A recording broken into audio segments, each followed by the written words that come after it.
You get stale. Popcorn? Popcorn. Popcorn. You forget about things like stale. Popcorn. Popcorn, stale popcorn. Popcorn. Pop, pop, pop, pop. This is the Stale popcorn. Breakfast. 'Tis the gift to be simple, 'tis the gift to be free. Hello and welcome to the Stale Popcorn Podcast. My name is Steven, and with me as always is my co-host Christopher. How are you doing, friend? I'm doing fine.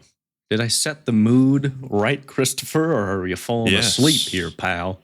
I am falling asleep, and you're kind of waking me up. I Okay. appreciate that. Yeah. Here we go. We got a show for folks. Timestamps below if you want to skip around to different topics. We're going to be talking Are you a little sleepy, Steve? No, I'm awake.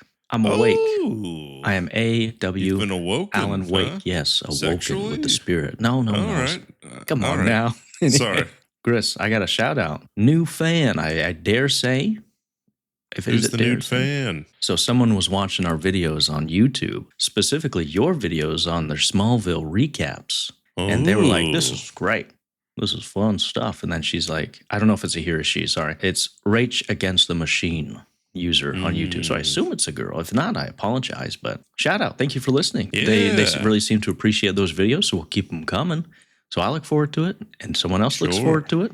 So that's Hey, reason that's- enough to do it. That's three of us. All right. Mhm. You've convinced me, even though last time I said I don't care what you say, Steve. I'm doing it anyways, but now you're just We're gonna do it anyway. you're edging me on. Yeah. As always, big guy. How you doing, friendo? Chris, I got a little bit of news for you if you'll indulge me here. I want to hear. Are you familiar with the popular Christmas movie known as Home Alone? Oh. How Mhm. many of those? 4 or 5? Technically, there's only 2, but them grubby little money grubbers made like 5 or 6 more after that or whatever. Mm-hmm. But Macaulay Culkin, more famously known as brother of Kieran Culkin, he came out with an idea for a Home Alone legacy sequel. Have you heard of this? Legacy sequel? Yeah, it's usually when like 30 years later they do a sequel with the old people and it's fun, I guess. Yeah. Get the gang back together. Yeah. Chris, his idea, I think it could work. Let me read it to you. It says, from his words, he said, I'm either a widower or a divorcee. I'm raising a kid. I'm not really paying enough attention to him. And the kid is kind of getting miffed at me. And then I get locked out. My son won't let me in. And he's the one setting the traps for me. And the house is some sort of metaphor for our relationship. Good? No good? Thoughts? What do you think? Yeah, I guess a little karma. Yeah. Tangential. I saw this meme where it was like, me when I throw a brick at people who have peanut allergies, and it's Macaulay Culkin just throwing a brick. Those are funny. Anyway, so yeah, maybe that would happen. You know, you get some traction, Deadpool-esque kind of stuff, fan traction behind it. We'll see what happens, buddy. Sure. You got news for me? No, not a lick. Okay. I got just a real quick thing, if you'll indulge me here. Glenn's Corner, where I'm sitting in the corner looking at nothing but a picture of Glenn. Chris, Yes. Glenn's got a new movie coming out. Oh, Running Man? No, that's already Oh. out. There's a trailer for a movie called How to Make a Killing. Did you see it? Is that the sequel to The Hitman? No. Oh. Is Yep. he killing? Is he a murderer? In the immortal words of that one kid from that one movie that we love. Who's to say? He's in a. You saw he was in a trailer, huh? That's the extent of my research for this week. That sounds. Let's just guess the plot of the movie and never look it up. You said it's called the Making of a Killer. How to Make a Killing. Killing. Yeah. Maybe it's like How to Murder for Dummies. Yeah. It's an instructional, maybe like a Zombieland kind where he's narrating his how to kill people. Wasn't he supposed to be in this erotic thriller? Is it that one? You're talking about your diary again, buddy. I'm and sorry. you're trying right. to My manifest bad. it into the world. I know. appreciate I it. believe in the You secret. believe in manifestation, sir, but Mhm. no, I don't know about that one. But All right. Well, yeah. Can't wait to see. I'm really excited. I heard great things about this.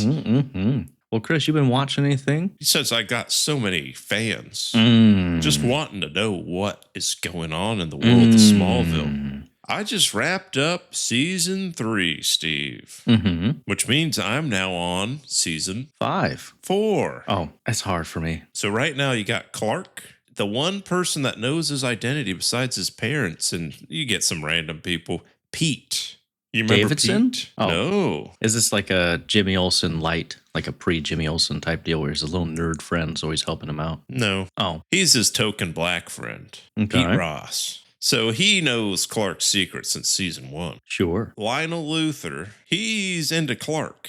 He thinks there's something up with him. He knows there's something. Okay. I thought you meant like romantically. Probably both. Sure. It Who all wouldn't stems with Tom from Welling? somewhere. Sure. Yeah. He has the FBI. He's like, figure it out. So the FBI guy starts interrogating Pete. Mm. And he's beating up Pete. And Pete's not saying nothing. So then Pete's like, I can't do this anymore, Clark. I'm going with Mama. Mm-hmm. So he left. He's gone. Now, Lana, the love interest, I hate her. I can't stand her. She's very annoying, the character. Well, I've gone through 3 seasons of this where it's like, will they, won't they? It's like Clark finally tells her he likes her, and then she's like, nah, and then she's into him, and he's like, no, you can't do this. And it's so annoying. Yeah. And it's just every episode. People told me she leaves the show, so I'm just waiting for the day. Mm-hmm. Did that day There's come? been plot lines before, but this one, she got a art school in Paris she's going to go to. And believe it or not, she actually goes to Paris. And good? it's the season finale. So I'm like, all right. What else happens in the season finale? Drell, a.k.a. Kal-El's father. Kal-El, you know who he is? Yeah, that's Clark Superman. Kent? Yeah. Superman? Yeah. His dad is like, you need to come with me. Mm-hmm. And he's like, no, daddy, no. And then his dad says, well, I'll make you. And he starts like torturing Jonathan Kent, his Earth father. And he's like, all right, fine. So he goes in there. Lana goes to Perry. Mm-hmm. Season finale. And also Clark finds out that Lex has a secret room spying on him and all that. So now Clark hates Lex. Now they're fighting. They don't like each other. Mm-hmm. So they broke up. He even said, hey, we're We're done. breaking up. Oh, We're breaking up. yeah. So that's that. It was quite the finale. If I may, just a real quick question. You said Mhm.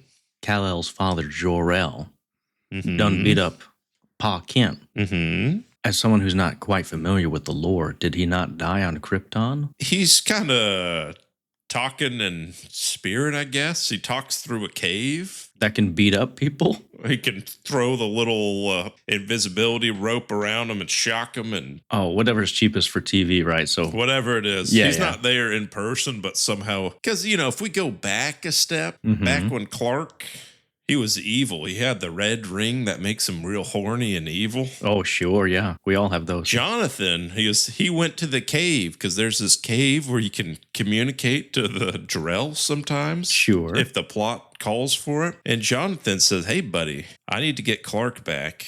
Help me. Yeah. And Drell says, I'll do you this favor, but Clark's going to come back to me. And he said, all right, deal. Mm-hmm. So then he gave Jonathan powers for like a day, and then he went and beat up Clark a little bit, dragged him back, ripped that ring off him. Nice.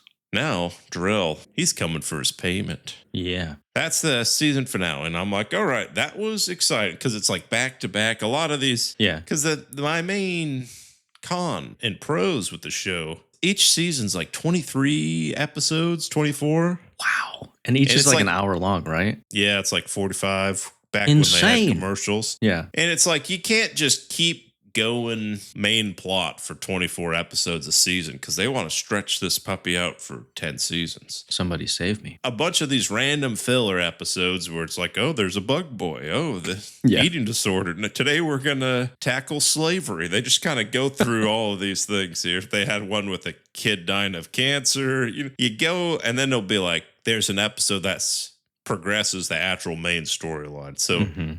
obviously those are the more exciting. But I think Oh, yeah. that's a pro of the show is that I feel like they earn it. So I'm working towards it here. Yeah. Yeah. So to end season 3, there's like a couple of these main story arcs, Mm-hmm. which I'm into. Plus, I don't know the backstory of Superman that well. So this is kind of fun to me. Mm-hmm. So now we get season 4, and I'm like, all right, Lana's gone. Oh, and also there's another storyline, Steve, just Mhm. to catch you all the way up. Because Lex is trying to throw him in prison. Mm-hmm. Chloe has evidence that Lionel killed his parents, so she's gonna go testify in court. bring him down. Sure. End of the season 3 finale. She goes, the FBI is going to protect her till she can get up on the stand. Gets to the little witness protection house. Blown up. Yeah. Building is dead. She's dead. So season 4 pops up. Lana's in Perry. She actually went on the flight. She's gone. Chloe's dead. Pete's gone. Superman comes back and doesn't remember nothing. He's naked.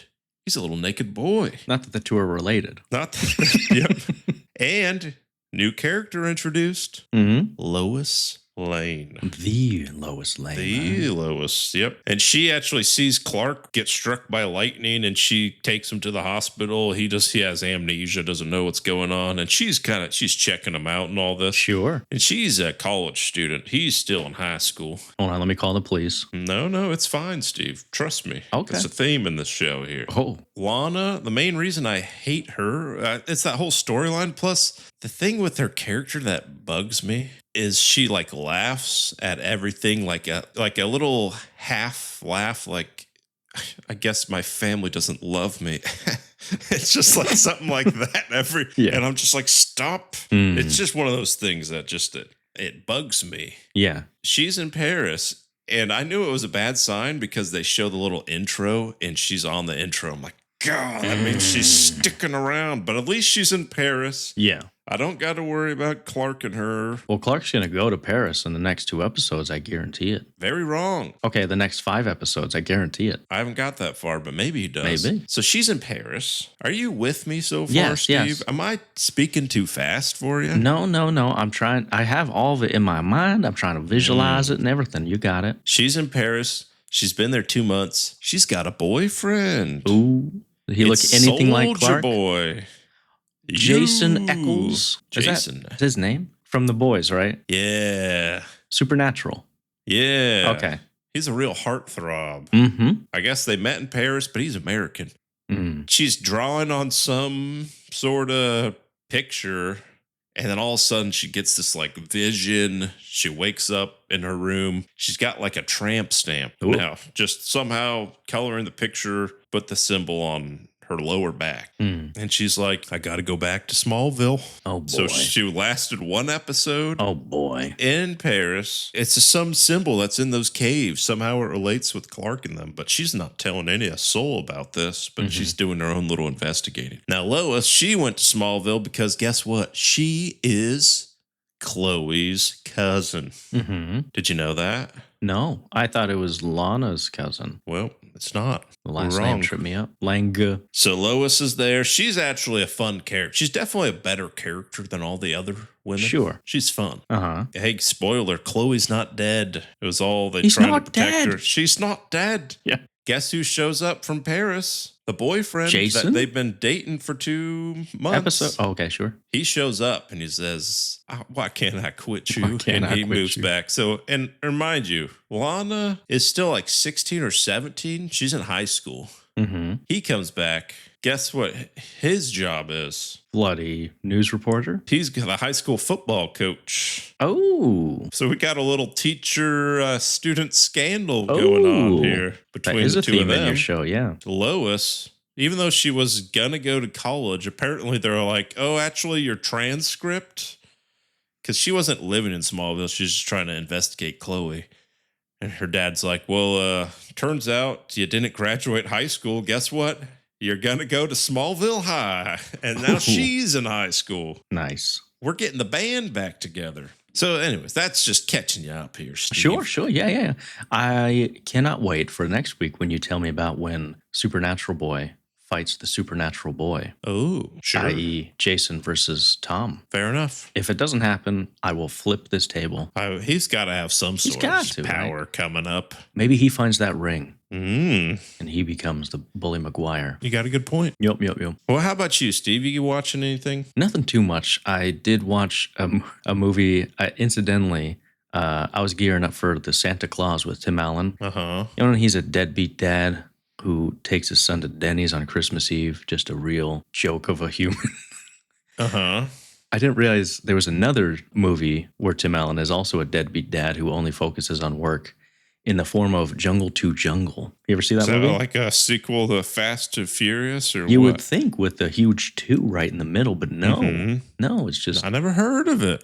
I just watched it and I was like, man, Tim Allen has a type of being just a deadbeat dad. Is it an old 90s? Yeah, it's like in the 90s kind of. It's probably the same year or 2 after Santa Claus. So he was really on the stretch of solidifying himself as just a bad dad. And he came out on top. Look at him now, Toy Story 5 coming out. Nice. Other than that, Chris, I watched the main course of the movie. Ah. The main course of the episode, I should say. Bloody Eternity. Mm-hmm. Now, we wanted to get some variety in our episodes. We usually watch shows and movies for guys and dudes being men, right? Like Wicked and... Yes. We wanted to get some feminine energy in up here, but with no females involved. So Yes, exactly. we thought the best way to do that would to be watch what they watch, right? So this is a romantic comedy, would you say? Yeah. I'd say. Kind of out of our wheelhouse, but we think that any movie that's a good movie could be appealing to everyone, and we got a couple of romantic bones in our bodies here, so we'll talk about it for you. No spoilers here. Go over a little bit of the plot and the ratings and so forth. You got bloody Elizabeth Olsen, Scarlet Witch. You got Miles Ennis Teller, Fantastic Four man, and then you got Callum Scott. Mm-hmm. He hasn't played a superhero, but he probably will. Main point of this movie here is what happens after you die, you get to choose a specific eternity. But plot twist, what happens if maybe Elizabeth Olsen was married before? So she had a husband before, and then he died, and then she made a new life with Miles Teller. And then what's going to happen? She's got to choose a man to live with for the rest of her life. Sophie's Choice. Real Sophie's Cho-Cho. Yeah, so that's the trailer, pretty much, right? Mm-hmm. Without spoiling Buddy, what'd you think of it? I liked it. Yeah. I think I give it like an 8. Really? Okay, I cool. thought it was fun. Yeah. It's no About Time per se, Yeah, but yeah. it's probably the closest to that movie we've had in a while. Yeah, I liked it too. I gave it a 7.5. I think it's a fun premise. You don't get movies like this anymore that are just like, it's a fun little, hour 50, quick little, no big stakes, not setting anything up, no big CGI, whatever, action scenes. And it's a funny movie, chuckles, good characters, good acting, and it's a romantic one. So take your girl to it. So yeah. Yeah. Would you say goes in the theater? Like if you're going out this weekend with your family, you're like, what should we watch? Running Man, Wicked, or this? What do you think? So I'd say out of those, I'd say this. Yeah. Yeah, really? Okay. I think it's a fun date night. It is a fun date night, yeah. It's pretty funny. Like you said, there's chuckles. Yeah. But Have a good also, time. my heartstrings were tugged. I'd say. Yeah, fondled a little. We get into it. Let's do some spoilies here. I think starting off with some cons, though. I will say I was quite irked at the ending there. Ooh. So essentially, the world that they've created here, it's like a terminal, like a bus terminal, and you get to stay there for about a week, and you get to choose the different eternities that are available. And it's a fun idea because they have like different salesmen selling you like, hey, come to the Paris eternity, come to the smoking only eternity, come to the nudist eternity, all these different fun ones. And they established they're like, hey, don't go through any red doors or you'll be sent to the void and you'll just be nothing. Like that's the closest thing to hell that we have. So the movie, they established that don't go through these red doors. It's very dangerous and bad things will happen. Well, guess what? At the very end, she goes through one and she gets chased by the cops. And then it ends? How does that, do you remember? Did you not finish the movie? I did. What? Tell me I'm wrong. She got to She ran ran away with Miles Teller. But then, so she's at the bar with him, and they're like, let's go together. Spoiler alert, she chooses Miles at the very end, very convoluted, whatever. Yeah. But she chooses It didn't Miles. show them, I guess, going through a door, but I assume they're going to be in it. It's a neighborhood house thing. But is that their void, or like, is that their eternity? Because when she escaped, she ran through the little memory thing, and she was running through her memories, and I guess she crawled through like a little train. Or bad memories or something, and then onto a new train. Maybe they just snuck into one of those closed places where they won't look for them. I don't know. Maybe, yeah. So that's I what I'm assume saying. they're not in the void. But yes, I know what you're saying. It needed like 2 extra scenes to be like, okay, here's what it is. Because it went right from I choose Miles Teller too. We're in this neighborhood together, and you're not being chased by the cops anymore. What happened to that? You know what I mean? Yeah, I think that whole end, I was waiting to cry. Yeah. I had a little maybe tears, but I thought they were gonna lonely robot. What's that wild, robot me and just like keep pulling and tugging. But this one, it didn't. Missed opportunity because at the end is kind of a letdown. She goes to the bar and he's the new bartender. No like embrace, nothing. And then like you said, it just kind of ends with them walking to this is like Oakdale or whatever the town was. It should have been like a I can't quit you. You're a bird, I'm a bird. They got a line. This one didn't have it. I know. I think other than that, it was kind of weird because throughout the whole movie, the choice is hers to either choose Miles Teller or Callum Scott's eternity, right? It's a very hard decision. Callum Scott, he's a war hero. Although it was funny to see, Korea. Yeah, Korea. He's not yeah. He's a good guy. He's waited 67 years in this kind of purgatory terminal for her to come. And then you got Miles Teller. He's kind of like more an everyday kind of guy, He waited a week, but then he was like, I'm going to go to the beach. Eternity, meet me there kind of deal. So the whole movie is her deciding this thing. I feel like it tried to play it safe because it did give you both scenarios. And it was like, it should have had more cojones, and it could have done more to really tug them heartstrings a bit more because she does end up choosing Callum Scott and they do the whole mountain paradise for however long. And then she's like, oh, I made a mistake. And that's when she goes to the red door and chooses the other guy. I don't know. I guess you have to have conflict, but it was like... You didn't believe it? You just thought she was going with Miles the whole time anyways? Yeah, but then it's like, where's the conflict? Because, you set it up as Miles being the hero. And so it's like, she's going to choose him. So how do we get from point A to point B? So I don't know. I'm nitpicking here. But yeah, I will say, so my thought process, which I guess this is more pro, because I didn't realize it was A24. But as I'm watching, I'm like, the whole time you're like, well, obviously she's going to end up with Miles eventually at the end. And then I'm like, it's A24. And I feel like most of the movies they're never happy endings for me, at least. So I'm like, when she chose him, I'm like, oh, dang, this is kind of a down. Like it was kind of a roller coaster because, like throughout watching, I'm like, this is funny. This is like, it was a really funny movie. It starts off, people die at the gender reveal parties. And lighthearted and then, sad, emotional. And then she chooses him. And I'm like, this movie kind of sucks. Like when she was with him, it's very like just kind of depressing. I'm like, oh, this is, and then she goes back to him. I'm like, hey, I like it again. Take with that what you will. I mean, yeah. But like looking back at it, I'm like, yeah, well, obviously it was Miles Teller. But I guess when I was in the grip of it, I was so upset that she chose Callum that I was into the movie here. Yeah, I wasn't thinking straight. I was thinking crazy here. Yeah, no, I get that. Do you want to go with some pros? Or you got some more, Colin? Sure, let's do it. They kind of King Solomon'd it in that Larry, Miles Teller, was like, listen, you go be with him because I'd rather you be happy than choose nobody, which is what you were going to do, which is what are you even thinking here? Just choose one, bro. Yeah, and the guy, Callum was like, you're going to make 3 people miserable instead of just one? And she's like, yep. I'm like, that doesn't. And you'd rather spend eternity with the HOA lady in Paris? I'm like, you got to think, pal. You got to think here. I thought what it was going to be, and maybe it could have been that about time status where it's like, love isn't about big grand gestures and, all these things.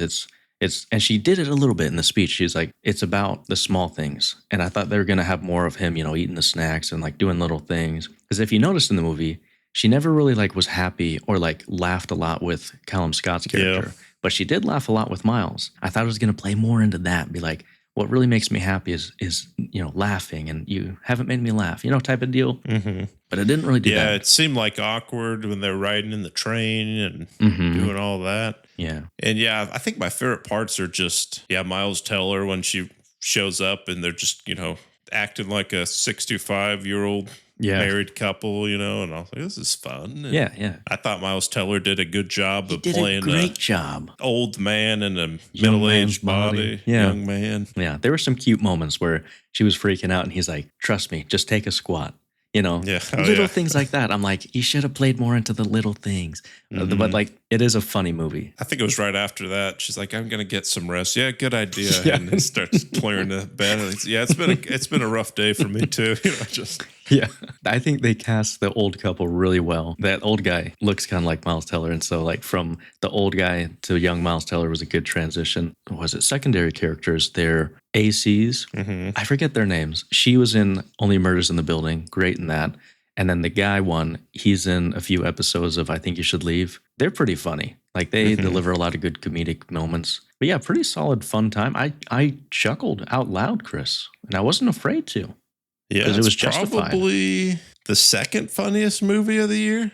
Can you think of any? Like Friendship's number one. Oh, yeah. I mean, it is. But Yeah, what Friendships else is funny. really Yeah. laughing? Like as far as laughing in a theater, this is probably, I guess, Naked Gun. I laughed a good amount too. That's true. I think Friendship, Naked Gun, this.